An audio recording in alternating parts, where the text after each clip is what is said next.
Bonjour à tous, bienvenue dans votre émission 6 minutes chrono, le rendez-vous quotidien de la rédaction de Lyon Capitale. Aujourd'hui on va parler éducation, et plus particulièrement de l'école dans le monde post-Covid, l'école de demain. C'est l'un des thèmes qui sera abordé lors des Journées de l'économie du 3 au 5 novembre à Lyon, un événement dont Lyon Capitale est partenaire. Et aujourd'hui nous avons le plaisir de recevoir l'un des intervenants, il s'agit de Simon Briol, chercheur post-doctoral à l'École d'économie de Paris. Bonjour Simon Briol. Bonjour.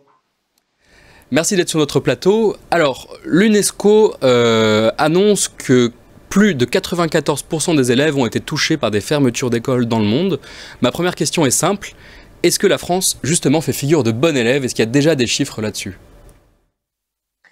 Alors, ce que je peux vous dire, évidemment, c'est que la crise sanitaire nous a rappelé l'ampleur des inégalités scolaires et des inégalités sociales en matière d'éducation. Et ce qui est évident, c'est que les fermetures d'écoles ont aggravé ces inégalités, puisque elles ont fait reposer sur l'environnement familial la charge de l'éducation pendant toutes les périodes où les écoles étaient fermées. Il semblerait quand même que la France ait fait un choix plutôt de fermer relativement moins les écoles que d'autres pays de niveau de développement comparable et de niveau de crise sanitaire comparable. Ce qui semblerait, à cet égard, à l'égard des inégalités sociales en matière d'éducation, plutôt un bon choix. Alors, est-ce qu'il y a des leçons qu'on peut tirer pour demain déjà? Est-ce qu'il y a des systèmes éducatifs qui semblent se distinguer, semblent être plus résilients après la crise sanitaire?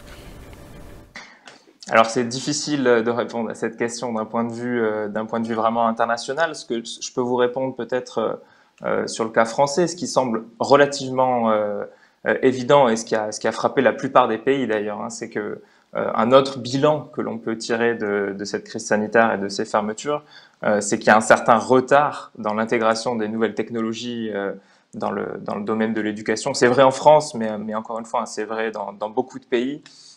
Évidemment, personne n'avait anticipé un tel choc et on s'est retrouvé un petit peu au pied du mur avec des enseignants qui n'étaient pas nécessairement formés à l'utilisation de ces outils et à une intégration efficace dans le cadre de leur enseignement, et puis éventuellement également avec un déficit d'équipement informatique et d'outils nécessaires à l'intégration de ces technologies-là. Alors là, vous parlez d'informatique, de numérique, vous avez travaillé sur ces questions. Est-ce que la crise sanitaire a mis en évidence que le numérique, c'est vraiment l'école de demain et que c'est aujourd'hui un pas que l'on va devoir faire? Je vais parler de la France en particulier. Alors à nouveau, c'est un petit peu difficile de vous répondre parce qu'on manque de recul.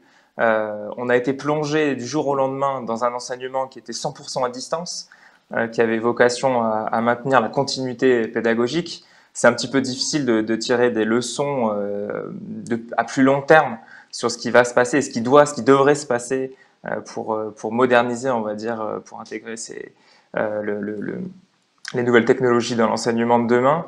Ce qui est sûr, c'est que ça paraît, maintenant qu'on a investi énormément, à la fois de temps et d'argent pour mettre en place des outils, et puis que les enseignants, comme les élèves et comme les parents, dans certains cas, ont été forcés de se saisir de ce type d'enseignement, ça paraîtrait dommage de complètement l'abandonner. Et il semblerait que, en plus de ça, les compétences numériques, à la fois des enseignants, mais bon, in fine, des élèves, puisque c'est quand même ce qui est l'objectif final, soient des compétences qui soient particulièrement importantes dans les économies modernes.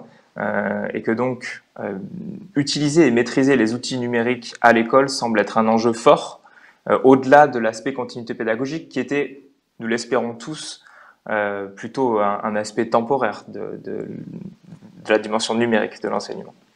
D'accord.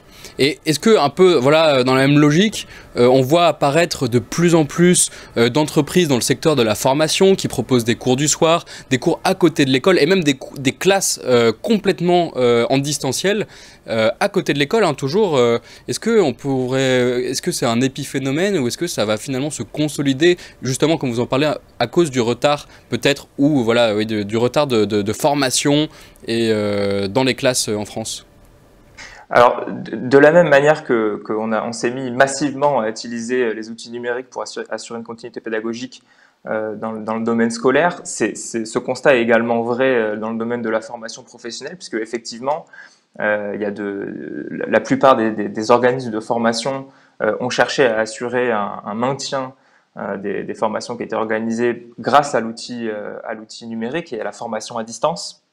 Mais je vais vous faire un petit peu la même réponse, c'est-à-dire que pour l'instant, c'est vraiment des sujets, des hot topics, quoi, des sujets, des questions qu'on se pose massivement dans la communauté de recherche sur ces questions-là. Quel est l'impact en fait de ces formations à distance? Est-ce que c'est quelque chose qui a vocation à être pérenne dans le temps? Probablement. Je veux dire, pour l'instant, les premiers éléments qu'on a nous amèneraient plutôt à penser que on va pas rester évidemment comme pendant le confinement parce que toutes les personnes qui ont été confrontées à ça ont aussi expérimenté les limites de ce type d'enseignement.